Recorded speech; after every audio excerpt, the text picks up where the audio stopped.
demo that I'm hoping is going to be on your Thanksgiving table. Let me know, do you always do the same traditional Thanksgiving meals or do you switch it up? Today I am going to show you one that I'm excited about, and I'm always making meals and doing all the sketchy things and letting you know if it's a win or not a win. If you've never been to one of my cooking classes, I'm Katie. I love nothing more than cooking and baking for everyone. And the bigger the crowd, the better. So today we are actually making crispy Parmesan sweet potato crisp. I can't tell you how excited I am that I'm going to be able to make this. And it's going to be something different on our Thanksgiving table this year. So Thanksgiving is only a few days away, a few weeks, if that. I forget, I think maybe like 20 days. Don't quote me on that. But anyway, it is always so much fun to eat different things like maybe once a year. Anybody else do that? Why don't we eat things more than once a year? Sweet potatoes seems to be one of those things where we just eat them maybe once a year or twice a year if you have them at Thanksgiving. Now, I will say, my sweet potato recipe from a dear friend of mine many years ago is totally amazing, and it's the best. We've always had it every year for however many years I've tried it, or since we met them, which is probably what, 20 some years ago. So to change it up is kind of risky, but I am all for it. All right, so shall we start cooking? I am excited for this because I hope you're going to try this. This is a recipe from a friend that I follow. And again, I will always email you the recipe, or you can go to their website as well and try that. First, we're going to start our butter. We have 1 stick of butter that we are melting because, well, butter is life, right? Who does not like butter? Oh, I know there's many substitutes. Don't fall for the substitutes because, yeah, they are full of saturated fats. You don't want all that garbage because the CDC does not have our best interest in mind. So everything that looks like butter, smells like butter, no, stay away from it. Get the pure butter. I love the Kerrygold. That is my favorite. But if you can't get it, Land O'Lakes butter is next to the top. Because I grew up on a farm, we always had our milk go to Land O'Lakes, and so that is always what I buy if I can't find the other one at a fairly good price. So shall we start? We got our butter melting, and we're going to have sweet potatoes, obviously, right? So I got 1 sweet potato already peeled. Of course, you're going to need a very good peeler to peel your sweet potato. This is one of my favorite peelers. If you do not have a good peeler, I highly recommend you getting a good peeler because peeling sucks if you do not have a good peeler. I've had this one for next to, maybe 15 years, and it is still as sharp as the day I got it. So there we go. And I'm going to throw my peels to the side, and I will deal with those later. And so I hope that you guys enjoyed sleeping in this morning. If you got to do that, the next tool that we are going to try, oh my gosh, this is one of my favorite tools. You're going to want to make these sweet potatoes very, very thin. That's the key here. So if you have a mandolin, if you have whatever you have, if you have really good knife skills to cut these bad boys in really thin pieces, then by all means do that. But I do not have knife skills. I will never pretend I got knife skills. So what I'm going to do is I am going to put this in, and let me see if I want them, that's about it. It is going to be about that thick, if you can see that. It is not quite paper thin. You know what, maybe I'll put it down to number 1. There's different thicknesses that you can do. That might be better. So it is almost transparent. I don't know if you can almost see through that, but it is super, super thin. And the thinner, the better. And so my butter is almost melted back here. And we're going to add in our garlic. Now, a little FYI, If you are not in the US, then you possibly have some of the best garlic ever, but you always want to get something with roots on the bottom. That way you know it was grown in your country, because a lot of times they will not allow anything with roots to go across the waters. Just a little tip for you, and I always want to turn that down. I always want to support the local farmers as much as possible. So again, a garlic press is super important, and this one, I don't even have to peel the garlic. I can throw it right in there, and we're going to saute our garlic with our butter, so that way, and I'm going to pull this up, some excess got on the side, and press it out again, and oh, is there anything that smells better than garlic butter? I love garlic butter. Okay, so let me grab that skin out of there. That's the awesome part with having, you know what, I don't want this to burn, so I'm just going to turn this down, and we're going to do the other half. I had one left over from the other night, and so why not use that one up as well? So this way, if you do use a garlic press, you do not have to touch your garlic, especially if you have one that you don't have to even peel it. That's the best. All right, so let me stir this around. And because I got my basting brush, don't make more work for yourself than you have to. Just use a basting brush and just go in each one of your wells. Yes, we are going to use a muffin pan, and you want to make sure it's one that is not rusted, one that is fairly nice. And we're just going to oil up each little well, all right? And I think our garlic is done.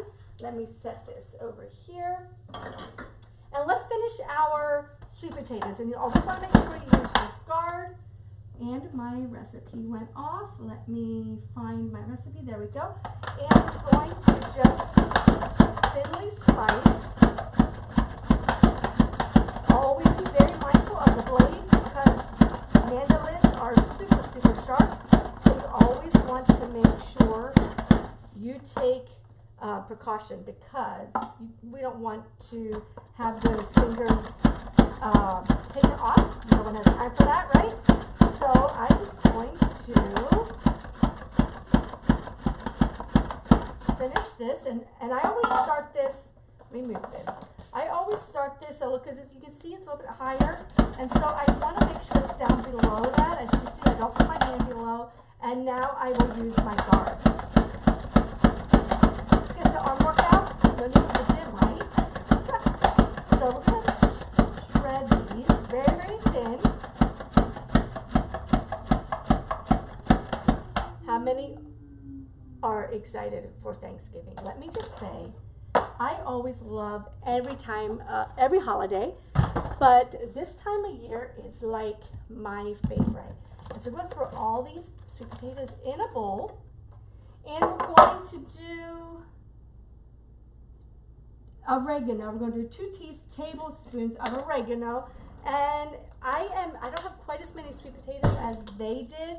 I think they call for 6, and I'm only using 2, so I'm only going to put 1 tablespoon of oregano in, just because I don't want to overpower it. And we're going to put our garlic butter. Does that not look amazing or what? It is like my favorite is garlic butter or butter with onions, whatever you have. The better, the more onion or garlic, the better, right? So good. So we're just going to toss this up, and then we're going to also add a little bit of thyme. Now, I am not a huge thyme lover. I know. I don't know what it is about thyme. I just don't care for it all the time. Thyme, yeah. But this calls for fresh, or you can use dried. I do not have the fresh, so we're going to do 2 tablespoons of fresh thyme. That's way too much for me. So I'm just going to do maybe a half a tablespoon. Again, I do not like, that's even too much. I'm going to use a teaspoon. I didn't really measure totally, but it's probably going to be close to a teaspoon. Because that's like way too much time for me. Again, I think this cook used the fresh thyme, and I think dried thyme is like way different than the fresh. So be mindful of that when you make the recipe, all right? So next we did the thyme, or we're going to do pepper. I forgot to grab my pepper. And it doesn't have a amount, but just do a nice little ratio. You kind of eyeball it. I mean, some of the best cooks eyeball their stuff, right? How many of you do that as well? And so we're going to also put some salt in there. I'm just going to take a nice heaping and just throw that in there. And there we go, voila. Now for the magic, we're going to put in Parmesan cheese and mozzarella cheese. Now it calls for some kind of a sheep cheese. I don't have that cheese. So we're just going to do a little bit of mozzarella cheese. Now a little tip again for you. Make sure you get yourself a really good grater and get a fresh block of mozzarella cheese. Don't buy the cheese that's already shredded, and here's why. Because it doesn't melt as good, because it has extra additives added to it. And if you're keto or gluten-free or trying to watch your weight, those extra additives, you don't want that anyway. So we're going to just grate our mozzarella cheese right into our sweet potatoes. I mean, what's not to love about cheese and potatoes? Oh my goodness. That's why I'm so excited for this recipe. So we're going to, and if you want to let me know what you're making for your Thanksgiving, go right ahead. I would love it. You can always connect with me through different messenger or through my website or things like that. I'm going to throw in a little bit more. Again, you're just eyeballing the cheese. You don't want to do too much. Just going to also put some Parmesan cheese in, okay? So that looks good. And now we're going to do some Parmesan. Now again, this is my tip. I have a amazing Parmesan cheese grater, and so I would buy the whole block of Parmesan cheese, put it in a container, and freeze it. That way it is ready to go, and don't mind the end piece. I can use that for a recipe too. So that's why I would keep it in there. This is usually in my freezer at all times. It says a half a cup of Parmesan cheese. Who measures cheese? Yeah, I don't. But once it's frozen, let me grab this out a little bit so I can do this better. Once it's frozen, it's just gonna flake off together really, really nicely like that. So you can put in about a half a cup or however you want. Just follow your heart. It's always what I say. The best cooks follow their heart. And we will put that back in the freezer. Let me grab a drink. And now we're going to toss this up. Meanwhile, your oven is going to be at 400 degrees. Let me put my oven up to 400. There we go. And you're going to preheat that while you are making your stacks. Now, just know, prepping ahead for Thanksgiving is like a must, right? If you have a bunch of people coming over, or even if you want to go somewhere, make things ahead of time. And this recipe is going to be golden for that, because you can make it ahead of time, put it in your fridge, and then just reheat them. Amazing, right? That's going to save you some time, and it's going to help you with your frustration level, because you most likely will have the kids, your husband, and all of that fun stuff to take care of Thanksgiving morning. So no stressing about your food. So we got all of this incorporated, I believe. So now let's let the fun begin, okay? Let's grab our, let me zoom in on this so you can see what I'm doing. I am going to take each one of these rounds, and you're going to put them in each well, and you're going to want to stack it as full as you can, because it's going to shrink when you bake this. And so the more that you stick in there, the better. And again, it doesn't have to be perfect. Just throw those bad boys in there, and all that cheesy goodness. Oh my heavens, I am in love already. I didn't even taste these yet, and I already know they're going to be amazing. I mean, just look at all the lovely cheese and things in there. And let's finish putting those in. I think I can put a few more on top of this one. And then we're going to cover this with foil, and we're going to put this in the oven, 400 degrees, for right around 40 minutes with the tin foil on the top. Then we're going to take the tin foil off, and we're going to let it in for another 20 to 25 minutes. That way it can get super moist and golden brown and delicious. And the 20 extra minutes might be a way that you can do it at, take your pan, take 2 or 3, 4 pans of these, or whatever you have, bake them ahead of time, put them on a cookie sheet is what I would do, because then you can put a lot more on a cookie sheet. And then when you get to the in-laws or wherever you're going, you can easily pop that in the oven, bake it, and voila, they're going to finish baking, and you're going to have them fresh, hot, right out of the oven. There we go. Let me grab my spatula. We're going to scrape all those goodies in our bowl because we don't want to waste any of that cheese. I'm just going to throw that on top of our, how awesome is that? That was 2 medium-sized sweet potatoes, just for your information. So if you follow the recipe totally, well, you would definitely have a lot more, because she called for 6 sweet potatoes, and I only did 2. So you want to make sure that if you're serving a bunch of people, you want more. But does that not look amazing, or what? I'm so excited. So excited. I can smell them already.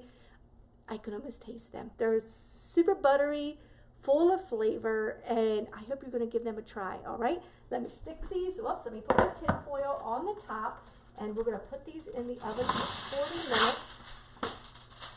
Now, I'm typically not one for tin foil because, well, we all know the chemicals in tin foil, but it is what we got to work with today.